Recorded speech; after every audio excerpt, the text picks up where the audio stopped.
미국의 한 강연장. 마이크를 든 여성이 무대에서 사람들을 바라보며 깊게 숨을 내쉬고 천천히 강연을 시작합니다. 전 세계는 한국을 따라가야 합니다.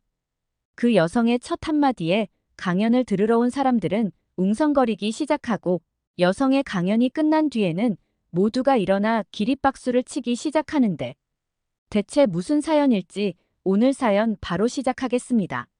안녕하세요. 저는 에밀리입니다. 미국의 한 환경보호단체에서 일하는 평범한 직원이에요. 매일 아침 일어나면 창밖으로 보이는 도시의 풍경을 바라보며 오늘은 무엇을 할 수 있을까라는 생각을 하죠. 높은 빌딩들 사이로 보이는 푸른 하늘과 가끔씩 지나가는 새들을 보면서 이 도시가 더 깨끗하고 푸르러질 수 있을지 고민해요. 하지만 최근 들어 그 생각이 과연 내가 하는 일이 의미가 있을까로 바뀌었어요. 환경을 위해 열심히 일하고 있지만 세상은 별로 달라지지 않는 것 같았거든요. 매일 뉴스에서 보도되는 환경 문제들을 보면서 무력감을 느끼곤 했죠. 매일 아침 사무실에 출근해서 환경 관련 보고서를 작성하고 캠페인을 기획하고 시민들에게 환경 보호의 중요성을 알리는 일을 해요. 컴퓨터 앞에 앉아 끊임없이 자료를 찾고 보고서를 작성하는 일은 때로는 지루하게 느껴지기도 해요. 하지만 이 모든 노력이 언젠가는 큰 변화를 가져올 거라는 희망을 놓지 않으려고 해요. 때로는 거리로 나가 서명 운동도 하고 기업들에게 환경 친화적인 정책을 채택하도록 설득하기도 해요. 사람들의 무관심한 반응이나 기업들의 거절에 낙심할 때도 있지만 그래도 포기하지 않고 계속 노력하고 있어요. 하지만 매일 뉴스에서는 여전히 환경 오염과 기후변화로 인한 재난 소식이 끊이지 않았어요. 어느 날 사무실에서 동료들과 점심을 먹으며 이야기를 나누고 있었어요. 우리가 하는 일이 정말 의미가 있을까? 제가 한숨을 쉬며 말했죠. 동료들도 비슷한 고민을 하고 있는 듯 했어요. 그렇게 하루하루를 보내던 어느 날 상사인 마이클이 제 책상으로 다가왔어요. 에밀리, 내가 미국 초등학교, 중학교 교사들을 대상으로 환경 보호에 대한 강연을 해보는 건 어떨까? 그의 제안에 저는 놀랐어요. 제가요? 하지만 저는 그런 큰 강연을 해본 적이 없는데요. 마이클은 미소를 지으며 말했어요. 넌 충분히 할 수 있어. 내가 가진 열정과 지식이면 충분해. 게다가 교사들에게 환경 보호의 중요성을 알리는 것은 정말 중요한 일이야. 그들이 학생들에게 그 메시지를 전달할 테니까. 그의 말을 듣고 보니 이것이 새로운 도전이 될 수 있겠다는 생각이 들었어요. 어쩌면 이것이 제가 찾던 돌파구일지도 모르겠다는 희망이 생겼죠. 알겠어요. 한번 해볼게요. 제 대답에 마이클은 기뻐하며 격려의 말을 건넸어요. 그날 밤 집에 돌아와 컴퓨터 앞에 앉았어요. 어떻게 하면 교사들에게 환경 보호의 중요성을 효과적으로 전달할 수 있을까? 고민하다가 문득 생각이 났어요. 다른 나라들은 환경 보호를 위해 어떤 노력을 하고 있을까? 그들의 사례를 배워 우리나라에 적용할 수 있지 않을까? 그렇게 저는 환경 보호에 앞장서고 있는 여러 나라들의 사례를 찾아보기 시작했어요. 밤늦게까지 인터넷을 뒤지며 자료를 모았죠. 북유럽 국가들의 재생에너지 정책, 독일의 재활용 시스템, 코스타리카의 생태관광 등 다양한 사례들을 발견했죠. 각 나라의 독특한 접근 방식에 감탄하면서도 한편으로는 고민이 되었어요. 이런 정책들이 미국의 학생들이 직접 실천하기에는 너무 거창하고 복잡해 보였거든요. 학생들이 쉽게 이해하고 따라할 수 있는 사례가 필요했죠. 좀 더 실용적이고 학생들이 쉽게 따라할 수 있는 사례는 없을까? 고민하며 계속 검색을 하던 중 우연히 한국의 음식물 쓰레기 처리에 관한 기사를 발견했어요. 기사 내용은 놀라웠어요. 한국은 음식물 쓰레기의 98%를 재활용한다는 거예요. 이는 미국의 40% 재활용률과는 비교도 안 되는 수치였죠. 기사를 읽으면서 제 마음은 점점 흥분되기 시작했어요. 이거야. 이런 사례가 바로 내가 찾던 거야. 한국의 음식물 쓰레기 처리 시스템은 단순하면서도 효과적이었고 무엇보다 일상생활에서 쉽게 실천할 수 있는 것이었어요. 학생들도 쉽게 이해하고 실천할 수 있을 것 같았죠. 그 순간 저는 결심했어요. 한국에 직접 가서 이 시스템을 눈으로 확인해 봐야겠어. 물론 쉬운 결정은 아니었어요. 먼 나라로의 여행이었고 언어도 통하지 않는 곳이었죠. 하지만 이것이 제가 찾던 답일지도 모른다는 직감이 들었어요. 그래서 용기를 내기로 했죠.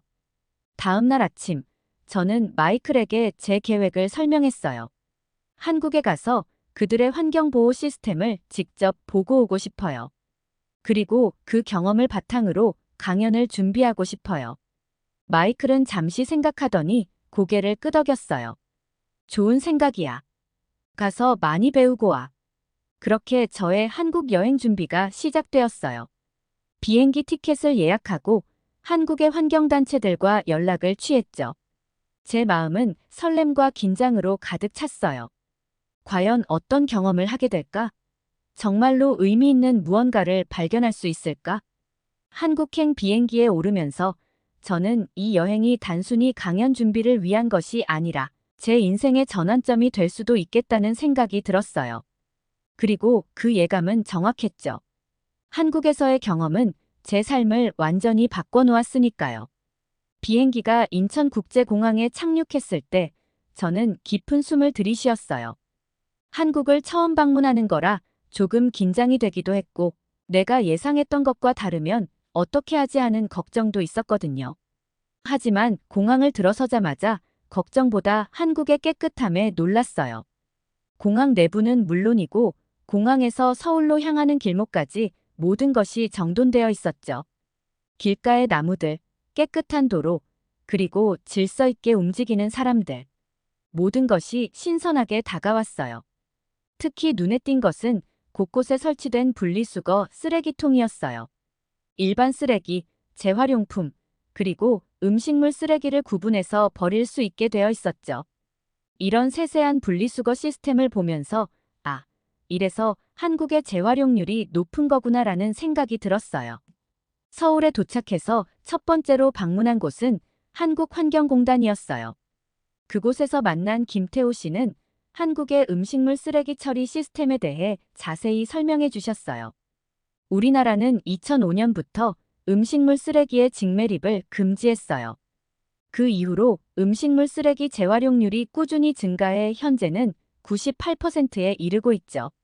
김 씨의 설명을 들으면서 저는 깜짝 놀랐어요. 와, 정말 대단해요. 그렇게 높은 재활용률을 어떻게 달성할 수 있었나요? 김 씨는 미소를 지으며 대답했어요. 크게 세 가지 요인이 있어요. 첫째, 시민들의 적극적인 참여예요. 둘째, 정부의 체계적인 정책이죠. 그리고 마지막으로 효율적인 처리 기술이에요. 그의 설명을 들으며 저는 깊은 감명을 받았어요. 특히 시민들의 참여가 중요하다는 점이 인상 깊었죠. 시민들이 어떻게 이렇게 적극적으로 참여하게 되었나요? 김 씨는 웃으며 제 말에 대답했어요. 오랜 시간 동안의 교육과 캠페인, 그리고 제도적 뒷받침이 있었어요. 예를 들어 음식물 쓰레기 종량제 시스템을 도입해서 버리는 양에 따라 비용을 내도록 했죠. 이런 정책들이 시민들의 인식을 바꾸는데 큰 역할을 했어요. 저는 고개를 끄덕이며 생각에 잠겼어요. 미국에서도 이런 시스템을 도입할 수 있을까? 어떻게 하면 우리 시민들도 이렇게 적극적으로 참여하게 할 수 있을까? 다음 날, 저는 김태호 씨와 함께 서울의 한 아파트 단지를 방문했어요. 그곳에서 본 음식물 쓰레기 처리 시스템은 정말 놀라웠어요. 각 가정에서 나온 음식물 쓰레기를 무게를 재어 배출하고 그 양에 따라 요금을 부과하는 시스템이었죠. 첨단 기술과 환경 보호가 일상생활에 이렇게 자연스럽게 녹아들 수 있다는 사실에 감탄했어요. 그곳에서 아파트 주민을 만났는데 그 여성은 이렇게 말했어요. 처음에는 귀찮고 번거로웠어요. 하지만 시간이 지나면서 습관이 되더라고요. 이제는 음식물 쓰레기를 줄이는 게 일상이 되었죠. 그녀의 말을 들으며 저는 깊은 감동을 받았어요. 작은 습관의 변화가 이렇게 큰 차이를 만들 수 있구나. 미국에서는 상상하기 힘든 광경이었죠. 우리나라에서는 대부분의 사람들이 음식물 쓰레기를 그냥 일반 쓰레기와 함께 버리니까요. 그날 저녁 호텔로 돌아와 제 노트북을 펼쳤어요. 그리고 오늘 본 것들, 들은 것들을 정리하기 시작했죠. 한국의 음식물 쓰레기 처리 시스템은 단순히 효율적인 것을 넘어서 환경 보호에 대한 시민들의 인식을 바꾸는 강력한 도구였어요. 이 경험을 어떻게 하면 미국 교사들과 학생들에게 효과적으로 전달할 수 있을지 고민하며 메모를 했어요. 이것이야말로 내가 미국의 교사들과 학생들에게 전해야 할 메시지구나. 그렇게 생각하며 저는 흥분된 마음으로 다음 날의 일정을 기다렸습니다. 다음 날 아침, 저는 서울의 한 초등학교를 방문했어요. 그곳에서 본 것은 정말 놀라웠죠. 학교 급식실에는 음식물 쓰레기 줄이기 캠페인 포스터가 붙어 있었고, 학생들은 자신의 식판에 음식을 남기지 않으려고 노력하고 있었어요. 어린 나이부터 환경 보호의 중요성을 배우는 모습이 인상적이었어요. 6학년 담임 선생님인 이미란 씨는 이렇게 설명해 주셨어요. 우리 학교에서는 잔반제로 운동을 하고 있어요. 학생들이 자신이 먹을 만큼만 음식을 받고 남기지 않도록 교육하고 있죠. 처음에는 어려워했지만 이제는 대부분의 학생들이 습관이 되어 잘 실천하고 있어요. 저는 감탄을 금치 못했어요. 와, 정말 대단해요. 이런 교육이 어릴 때부터 이루어지니 효과가 클 것 같아요. 제 마음속에서는 미국의 학교들도 이런 프로그램을 도입할 수 있을지 고민이 시작되고 있었어요. 이 선생님은 미소를 지으며 말씀하셨어요. 맞아요. 어릴 때부터 환경 보호의 중요성을 배우면 그것이 자연스럽게 습관이 되죠. 우리는 단순히 음식물 쓰레기를 줄이는 것뿐만 아니라 자원의 소중함과 환경 보호의 중요성을 함께 가르치고 있어요. 그날 점심시간, 저는 학생들과 함께 급식을 먹었어요. 아이들이 음식을 남기지 않으려고 노력하는 모습을 보며 가슴이 뭉클해졌죠. 한 학생이 이 선생님께 다가와 물었어요. 저 선생님 나라에서는 음식물 쓰레기를 어떻게 처리해요? 이 선생님이 학생의 말을 제게 전달해 주셨을 때 저는 잠시 말문이 막혔어요. 미국의 현실을 있는 그대로 말하기가 부끄러웠거든요. 우리나라는 아직 많이 부족해. 하지만 너희들처럼 열심히 노력하면 우리도 언젠가는 좋아질 거야. 그 말을 하면서 저는 결심했어요. 반드시 이 경험을 미국에 가져가 변화를 만들어내야겠어. 학교 방문을 마치고 나온 저는 서울의 거리를 걸으며 생각에 잠겼어요. 곳곳에 설치된 분리수거 쓰레기통, 일회용품 사용을 자제하는 카페들, 그리고 자전거 도로를 이용해 출퇴근하는 사람들. 이 모든 것이 제 눈에는 신선하게 다가왔죠. 환경 보호가 일상생활에 깊이 녹아있는 모습이 인상적이었어요. 특히 인상 깊었던 것은 한강공원이었어요. 넓은 공원에는 많은 사람들이 여가를 즐기고 있었지만 쓰레기는 거의 보이지 않았어요. 공원 관리인을 만나 이야기를 나눴죠. 한강공원에서는 내가 가져온 쓰레기는 내가 가져간다는 원칙을 지키고 있어요. 처음에는 어려워했지만 이제는 대부분의 시민들이 잘 지키고 있죠. 저는 감탄을 금치 못했어요. 정말 대단해요.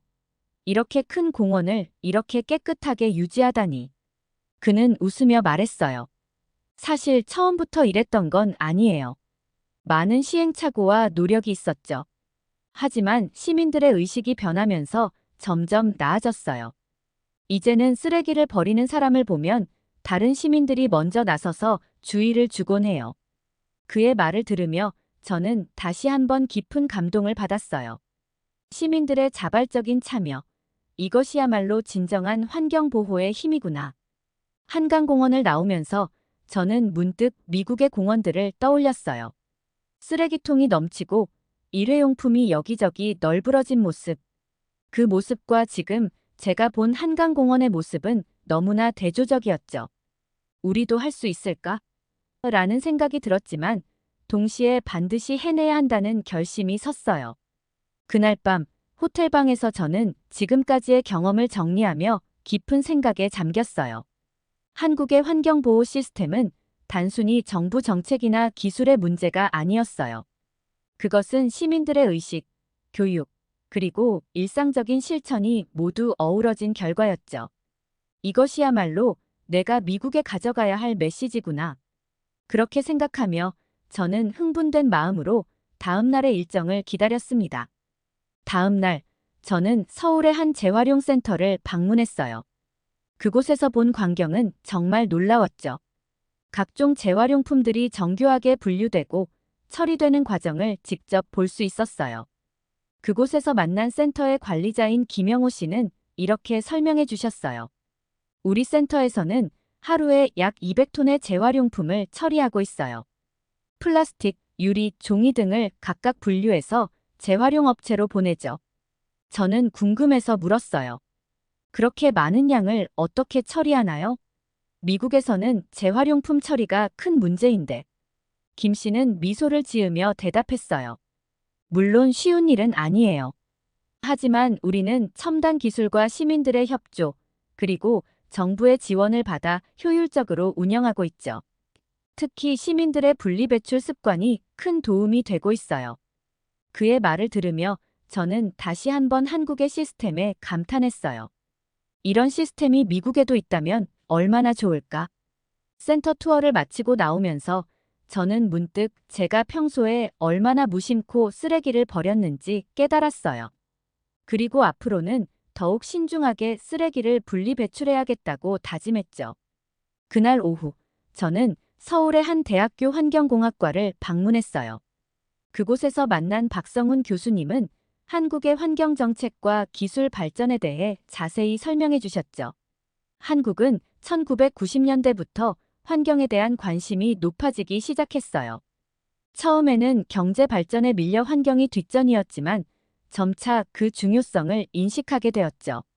지금은 환경과 경제의 균형을 맞추는 지속 가능한 발전을 추구하고 있어요. 저는 궁금해서 물었어요. 그렇게 빠른 시간 안에 어떻게 이런 변화를 이룰 수 있었나요? 박 교수님은 잠시 생각하더니 대답하셨어요. 여러 요인이 있겠지만 가장 중요한 것은 위기의식이었다고 봐요. 우리나라는 자원이 부족하고 인구 밀도가 높아서 환경 문제가 더 빨리, 더 심각하게 다가왔거든요. 그래서 정부, 기업, 시민들이 모두 합심해서 노력한 거죠. 그의 말을 들으며 저는 깊은 생각에 잠겼어요. 미국도 이제 그런 위기의식을 가져야 할 때가 아닐까? 우리나라는 자원이 풍부하다고 판단해서 오히려 환경 문제에 둔감한 것은 아닌지 생각하게 되었어요. 대학교를 나오면서 저는 한국의 젊은 세대들이 환경에 대해 얼마나 관심이 많은지 느낄 수 있었어요. 캠퍼스 곳곳에 환경 관련 포스터가 붙어 있고 학생들은 개인 텀블러를 사용하고 있었죠. 그날 저녁 저는 한국의 한 환경단체 활동가들과 만났어요. 그들과 이야기를 나누면서 저는 한국의 환경운동이 얼마나 활발한지 알 수 있었죠. 활동가 중 한 명인 이지현 씨는 이렇게 말했어요. 우리는 단순히 정부 정책에 의존하지 않아요. 시민들의 자발적인 참여를 이끌어내는 것이 중요하죠. 그래서 우리는 다양한 캠페인과 교육 프로그램을 운영하고 있어요. 저는 그들의 열정에 깊은 감동을 받았어요. 한국에서의 마지막 날, 저는 서울의 한 친환경 기업을 방문했어요. 그곳에서 본 것은 환경 보호와 경제 발전이 양립할 수 있다는 희망이었죠. 회사의 CEO인 박상철 씨는 이렇게 말했어요. 우리 회사는 환경을 보호하면서도 경제적 이익을 창출할 수 있다는 것을 보여주고 싶었어요. 그리고 그것이 가능하다는 걸 증명했죠. 그의 말을 들으며 저는 다시 한번 깊은 감동을 받았어요. 환경보호가 경제에 부담이 된다는 생각, 그것이야말로 우리가 극복해야 할 편견이구나. 한국에서의 일주일, 그것은 제 인생을 완전히 바꿔놓은 시간이었어요. 환경보호에 대한 새로운 시각, 그리고 변화에 대한 희망을 얻었죠. 미국으로 돌아오는 비행기 안에서 저는 이번 여행에서 배운 것들을 정리했어요. 그리고 앞으로 제가 해야 할 일들에 대해 생각했죠. 이제 미국에서 어떻게 이 경험을 나눌 수 있을까? 어떻게 하면 우리도 한국처럼 변할 수 있을까? 그렇게 생각하며 저는 곧 있을 강연을 위한 준비를 시작했습니다. 미국에 도착한 후 저는 바로 강연 준비에 착수했어요. 한국에서의 경험을 어떻게 하면 가장 효과적으로 전달할 수 있을지 고민했죠. 강연 당일 저는 긴장된 마음으로 무대에 올랐어요. 청중석에는 수많은 교사들이 앉아 있었죠. 깊은 숨을 들이쉬고 저는 이야기를 시작했어요. 안녕하세요. 여러분, 에밀리입니다. 오늘 저는 여러분께 한 가지 질문을 드리고 싶습니다. 우리는 정말로 환경을 위해 최선을 다하고 있을까요? 청중들의 표정이 진지해지는 것을 보며 저는 계속 이야기를 이어갔어요. 저는 최근 한국을 다녀왔습니다. 그곳에서 본 것은 우리가 생각하는 것보다 훨씬 더 많은 것을 할 수 있다는 희망이었어요. 미국뿐 아니라 전 세계는 한국의 시스템을 배워야 한다는 것을 직접 보고 경험하게 되었습니다. 그리고 저는 한국에서의 경험을 하나하나 이야기했어요. 98%에 달하는 음식물 쓰레기 재활용률, 초등학교에서부터 시작되는 환경교육, 시민들의 자발적인 참여로 이루어지는 공원 관리, 첨단 기술을 활용한 재활용 센터, 그리고 환경 보호와 경제 발전을 동시에 추구하는 기업들. 이 모든 것이 가능했던 이유는 무엇일까요? 그것은 바로 의식의 변화였습니다. 정부, 기업, 시민들이 모두 환경의 중요성을 깨닫고 각자의 위치에서 최선을 다했기 때문이죠. 저는 잠시 숨을 고르고 계속 이야기를 이어갔어요. 여러분, 우리도 할 수 있습니다. 아니, 우리는 반드시 해야 합니다. 우리의 미래, 우리 아이들의 미래를 위해서요. 청중들의 눈빛이 변하는 것을 느낄 수 있었어요. 호기심과 열정이 그들의 눈에서 빛나고 있었죠. 우리 교육자들이 해야 할 일은 무엇일까요? 바로 우리 학생들에게 환경의 중요성을 가르치고 그들이 실천할 수 있는 방법을 제시하는 것입니다. 한국의 사례에서 배운 것처럼 작은 습관의 변화가 큰 차이를 만들 수 있어요. 그리고 저는 구체적인 제안을 했어요. 학교에서 잔반제로 운동을 시작하는 것, 재활용 교육을 강화하는 것, 학생들과 함께 환경 프로젝트를 진행하는 것 등이었죠. 이런 노력들이 모여 우리 사회를 변화시킬 수 있습니다. 우리가 바로 그 변화의 시작점이 될 수 있어요. 강연을 마치자마자 모두가 일어나서 박수를 쳤어요. 강연이 끝나고도 그들은 돌아가지 않고 저에게 다가왔어요. 그들의 눈에는 열정이 가득했죠. 한 교사가 말했어요. 정말 감동적인 강연이었어요. 저도 당장 우리 학교에서 실천해보고 싶어요. 또 다른 교사는 이렇게 말했어요. 한국의 사례가 정말 인상적이네요. 우리도 그렇게 될 수 있을까요? 저는 힘주어 대답했어요. 물론입니다. 우리가 함께 노력한다면 반드시 가능해요.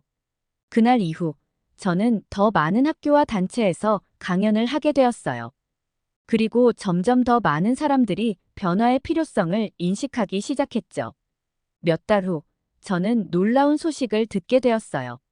제가 강연했던 학교들 중 몇몇에서 잔반제로 운동을 시작했다는 거예요. 그리고 그 운동이 점점 다른 학교로 퍼져나가고 있다고 해요. 또한 지역 환경단체들과 협력하여 학생들을 위한 환경교육 프로그램을 만드는 학교들도 생겨났어요. 이 모든 변화를 보면서 저는 깊은 감동을 느꼈죠. 작은 불씨가 큰 불길이 되어가고 있구나. 하지만 저는 여기서 멈추지 않았어요. 더 많은 사람들에게 이 메시지를 전하고 싶었거든요. 그래서 저는 제 경험을 바탕으로 교육용 책을 쓰기 시작했어요. 변화는 우리 손에 있다. 한국에서 배운 환경보호의 지혜. 이 책을 통해 저는 한국에서의 경험뿐만 아니라 그 이후 미국에서 일어난 변화들도 함께 담았어요. 그리고 독자들에게 그들도 변화의 주체가 될 수 있다는 메시지를 전했죠. 책이 출간되고 나서 놀랍게도 많은 사람들이 관심을 보였어요. 환경에 관심 있는 시민들뿐만 아니라 정책 이반자들과 기업인들도 이 책을 읽고 연락을 해왔죠. 한 지방 정부 관계자는 이렇게 말했어요. 이 책을 읽고 우리 지역의 환경 정책을 전면 재검토하기로 했습니다. 한국의 사례를 참고해 새로운 정책을 만들어 보려고 해요. 또 한 기업의 CEO는 이런 말을 했어요. 환경보호가 경제에 부담이 된다고만 생각했는데 이 책을 읽고 생각이 바뀌었어요. 우리 회사도 환경 친화적인 경영을 시도해 보려고 합니다. 이런 반응들을 보면서 저는 뿌듯함을 느꼈어요. 작은 불씨가 점점 더 큰 불길이 되어가고 있구나. 그리고 저는 깨달았어요. 환경보호는 특별한 사람들만의 일이 아니라는 것을요. 우리 모두가 할 수 있고 해야 하는 일이라는 것을. 지금도 저는 계속해서 이 메시지를 전하고 있어요. 학교, 기업, 정부 기관 등 다양한 곳에서 강연을 하고 환경 프로젝트를 기획하고 있죠. 제가 한국에 방문해서 경험한 일들은 앞으로 환경을 보호하는 데 있어서 많은 도움이 되었어요. 천천히 변화하더라도 조금씩 노력한다면 우리나라도 많이 달라질 것이라고 생각해요. 이 모든 것의 시작점은 한국이었어요. 한국에서 본 환경 보호 시스템과 시민들의 의식, 그리고 그들의 노력은 저에게 큰 영감이 되었죠. 그리고 그 영감은 미국에서 작은 변화들을 만들어내기 시작했어요. 한국의 환경 보호 노력은 단순히 한 나라의 성공 사례가 아니에요. 그것은 전 세계가 배워야 할 모범 사례죠. 특히 미국과 같은 선진국들이 더 큰 책임감을 가지고 환경 보호에 앞장서야 한다는 것을 깨닫게 해주었어요. 저는 이제 매일 아침 일어날 때마다 오늘은 어떤 변화를 만들 수 있을까? 라는 생각을 해요. 그리고 그 답을 찾아 하루를 시작합니다. 작은 행동 하나하나가 모여 큰 변화를 만들어낼 거라는 믿음을 갖고요. 마지막으로 저는 한국의 깊은 감사의 마음을 전하고 싶어요. 한국의 환경 보호 시스템과 시민들의 노력이 없었다면 저는 지금과 같은 변화를 만들어내지 못했을 거예요. 사연 보내주신 에밀리님 감사합니다. 에밀리님의 활동과 노력이 많은 사람들에게 긍정적인 영향을 미치길 바랍니다. 에밀리님의 이야기를 통해 저도 일상에서 환경 보호를 위해 더 노력해야겠다는 생각이 드네요. 앞으로의 활동도 응원하겠습니다. 오늘 사연이 재미있으셨다면 구독과 좋아요, 알림 설정까지 부탁드립니다. 더 재미있는 사연으로 돌아오겠습니다. 이상 감동 탐험이었습니다.